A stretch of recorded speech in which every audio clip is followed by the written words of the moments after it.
All right, so the next crankbait that we're going to be talking about in this series is a crankbait that does not get a lot of publicity. It's been out for years. And it just tends to catch a lot of fish. It's very regional, okay? And what I mean by that is it's a crankbait that is it seems to have a huge following in certain regions. In that crankbait, without further ado, I'm just gonna have to talk about it because this sucker right here has caught him. It is a speed trap. Okay, this speed trap right here. It's the larger size. I think it's like an 18. I'll double check that before the end of the video. I'll let you guys know. I'll sort of pop it up here. I think it's an 18. Basically, I think it's the 1/4 ounce version because they come in like 2 different sizes. There's a smaller one, there's a larger one. The larger one's sort of like more so, a little bit bigger. So, obviously. So, the thing about this, this crankbait right here is, it's one that I really don't know the whole history on it. Obviously, Luhr-Jenson makes this crankbait. And the cool thing about it, and one thing you're gonna notice off the rip, really loud. Okay, so it's a very loud crankbait, but overall again it's a crankbait that just generates bites. And I'm gonna say really the hot pockets for this crankbait and the following is more so goes back into like the Carolinas is a huge area for a speed trap, as well as the West Coast. The West Coast is a huge area as well for the speed trap. Hey, people are always playing, man. Always playing games. Now, actually, my boy MBJ has actually caught several really big fish on this crankbait right here. He actually told me a story. I think he caught like 11 or 12 pounder back in the day on a speed trap. So, down in the Delta, so that's something that, California's a hot pocket, and then of course you have it, in the Carolinas. There's 2 sizes, there's a smaller one, there's a larger one. Overall, this crankbait for me is a little bit of a nichier crankbait.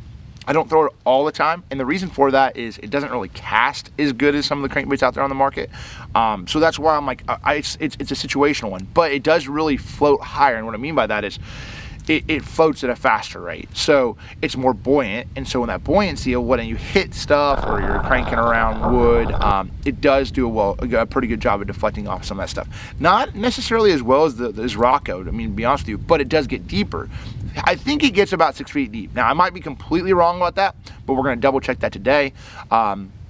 And really where this bait actually shines, and I feel like I throw it a lot in this scenario, even though it sort of might contradict it a little bit, is cranking pre-spawn bass in the grass.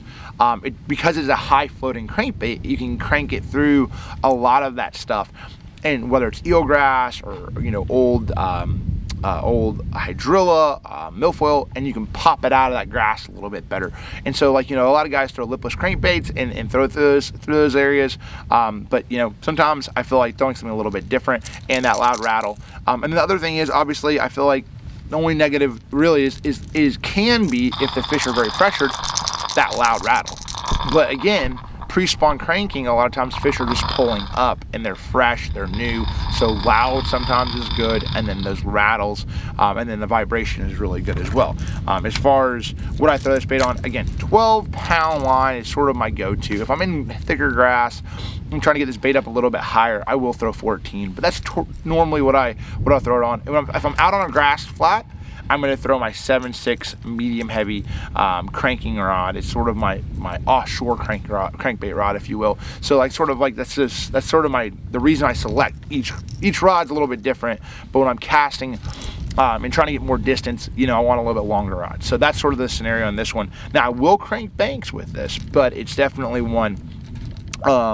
And crank rock, and that's something that works really well. But overall, it's definitely a great grass crankbait. And you actually might see me throw this bait, or you've seen me throw this bait in the Pro Bass Shootout down on Lanier. I caught a few fish on it, lost one on it. I didn't swap the hooks out. That's another thing. You just definitely, for me, I would recommend swapping the hooks out on this particular bait, because they're not bad out as far as stock, but I personally will swap them out. This one right here, I was actually testing to see. I lost one good fish on it, but overall, I normally swap them out to like number 4s, typically like a number 4 hybrid, and call it good. Okay, so now as far as color selection, sorry, it is a cold one out here. As far as color selection goes, pretty simple. Again, keep it simple. Crawl colors, the #1 color for that bait. Hold on, actually I'm gonna show you guys that one. Holy moly.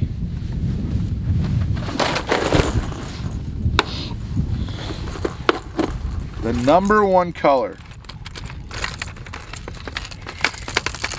I think it's the #1 color anyway, for the old speed trap.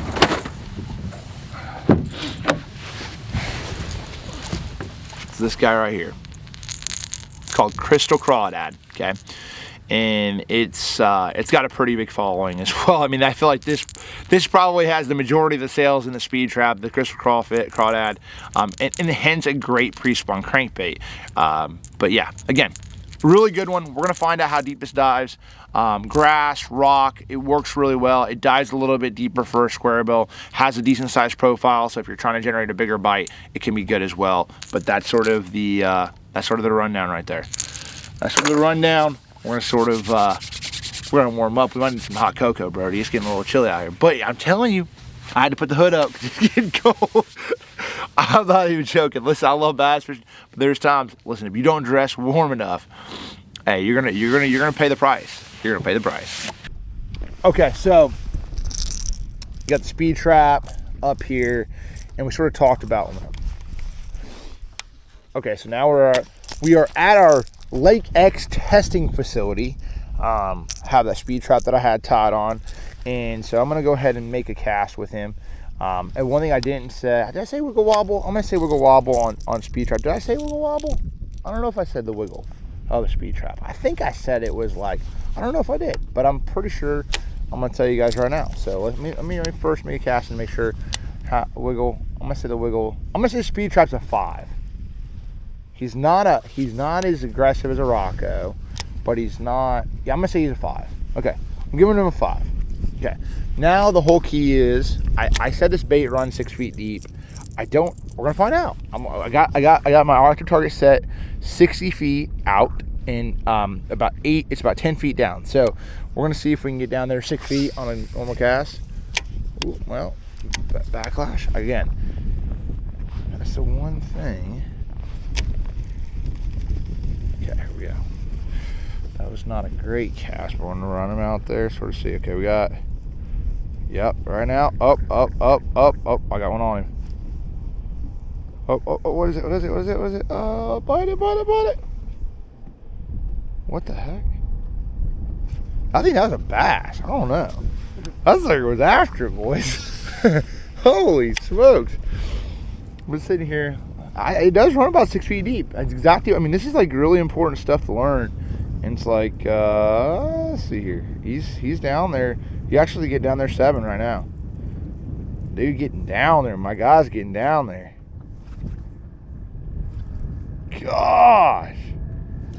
He's still been on it. What the heck? Anyway, so I'm gonna try to catch this fish out here somehow, some way. I think those are white bass the way they're moving so fast.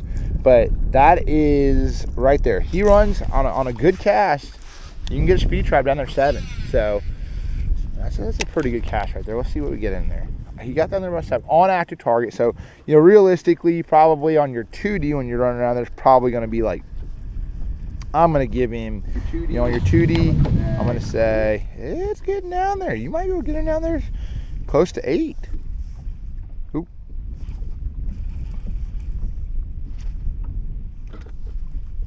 Yep, I'm going to say close to 8. So, all right, so you guys got to see it. The speed trap, definitely one you're going to want to have.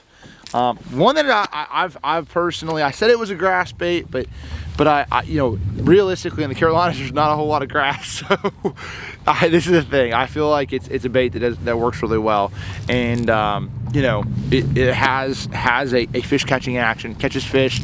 So if you wanted to try something a little bit different that flies under the radar this year, check out the speed trap. It's a bad little dude. The larger size, there's 2 sizes. The small one, I think it's I think it's like 3/16. I'll try to put something up here like the size of it exact. I think it's a size 18, but I'm not 100% sure, so we'll put that up there. And but we appreciate you guys following the channel. Can't wait for next week and then next crankbait in the lineup.